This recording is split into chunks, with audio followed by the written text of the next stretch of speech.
வந்து விட்டால் வசந்த சேனை ஒரு பொய்யாவது சொல் கண்ணே கண்ணே. ஐதாப்பேட்டையில இருக்கிற மாணவர் விடுதிக்கு வந்து நம்ம போட்டு மாமா போயிருக்காரு குறைய கேட்கறதுக்கு. குறைய கேட்க போனாரு பையன் ரொம்ப கஷ்டப்படுறதெல்லாம் சொல்லிக்கிட்டு இருக்கான். இந்த மாதிரி இருக்கு, சாப்பாடு சரியில்லை, எனக்கு இவ்வளவு பிரச்சனை இருக்குன்னு சொல்றான். நானும் ஒரு ஏதாவது பதில் பேசுவாருன்னு பார்த்தா சிரிக்கிறார். எதுக்கு? அங்க ரீல்ஸ் எடுக்கிறாங்க, ஹெட்லைன் கொடுக்கணும்ல. மாணவர் ஒருவர் புகார் அளித்துக் கொண்டிருந்த வேளையில் சிஎம் கியூட்டாக சிரித்தார், சிரித்தபடி ரசித்தார், சிரித்துக் கொண்டே சென்றார், கவனமாக கேட்டார், உற்று கூர்ந்து கவனித்தார். பண்றதெல்லாம் இருக்கட்டும், உனக்கு தான் அவரை பிடிக்கல, பொட்டு மாமான்னு கிண்டல் பண்றல, நீ அவரையே பாத்துக்கிட்டு இருக்க. அவர் எங்க போறாரு, என்ன பண்றாரு, வேட்டி சட்டை போட்டுருக்காரா, கோட்டு போட்டிருக்காரா?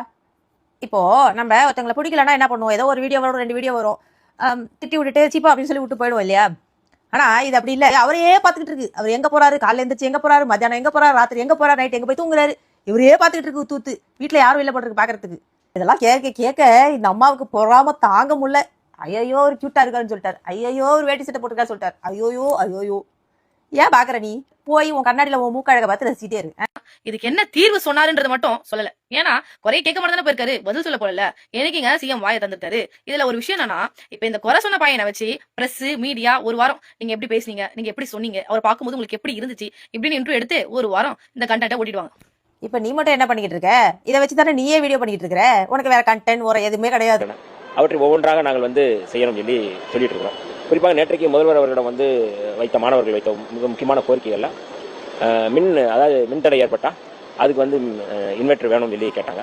அது கடந்த காலங்களில் இல்லை. கடந்த 10 ஆண்டுகளுக்கு மேலாக 15 ஆண்டுகளுக்கு மேலாக மின்தடை ஆயிடுச்சுன்னா அவ்வளோ அது எப்போ வருமோ அப்போ தான் வரும். ஆனால் மாணவர்கள் அந்த கோரிக்கை சொன்ன உடனே வீடுகளில் இன்வெர்டர் இருக்குது எங்களுக்கு இல்லை அப்படின்னு சொல்லும்போது அதை கவனத்தோடு கேட்டு உடனடியாக அதை அதுக்கான பட்ஜெட்டை கூட்டி உடனே செய்யுங்க அப்படின்னு சொல்லியிருக்கிறாரு. ஆக தேவைகள் இப்போ என்னென்ன அப்படிங்கிறத பொறுத்து தான் நம்ம பண்ணுறோம். அதனால் மாணவர்களுடைய உணவு அந்த தரத்தையும் நாங்கள் கூட்டணும்னு சொல்லியிருக்கிறோம். ஒவ்வொன்றாக அதை பரிசீலிக்கணும். உடனடியாக மாண்புமிகு முதல்வர் அவர்களும் எங்களுக்கு உத்தரவிட்டிருக்கிறாரு. உடனே அங்கேயிருந்து இந்த குடமுளகாயை தூக்கிட்டு வந்துடுறது. இப்போ எங்கே கொண்டு மூஞ்ச வச்சுக்குவேன், மூஞ்சிங்க முகரங்களையும் பாரு, வருது பாரு எல்லாம். சை.